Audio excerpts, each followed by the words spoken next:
সময় বিশ্বনবীর সময়ে 12:30 12:15 দিকে যে আজান ছিল এটা ছিল না।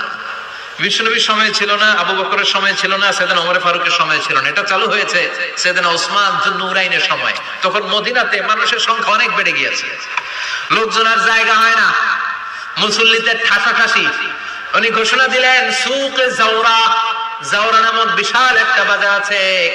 ঘোষণা দিলেন এখন থেকে ওই জায়গায় জুমার নামাজ হবে। মানুষ যেন আগ থেকে প্রস্তুতি নিয়ে আসতে পারে, এজন্য জাওরা নামক বাজারে উনি আরেকটা আযান দেওয়ার প্রচলন করলেন। সুবহানাল্লাহ। সেখান থেকে আজ অবধি আমরা এই অতিরিক্ত আযানটা দিয়ে থাকি। এটা নবীর সুন্নাত না, এটা সাহাবীর সুন্নাত। বিশ্বনবীর সুন্নাত মেনে নেওয়ার জন্য আবশ্যক 4 খলিফার থেকে পাওয়া সুন্নাতগুলো মেনে নেওয়া আবশ্যক। বিশ্বনবী বলেন আলাইকুম বিসুন্নতি ওয়া সুন্নাতিল খুলাফায়ে রাশিদিন আল মাহদিয়িন। আমার সুন্নাত ধরবা, হেদায়েত প্রাপ্ত 4 খলিফার সুন্নাত ধরবা। কেমনে ধরবা? ইক্ষু চিনেন? ইক্ষু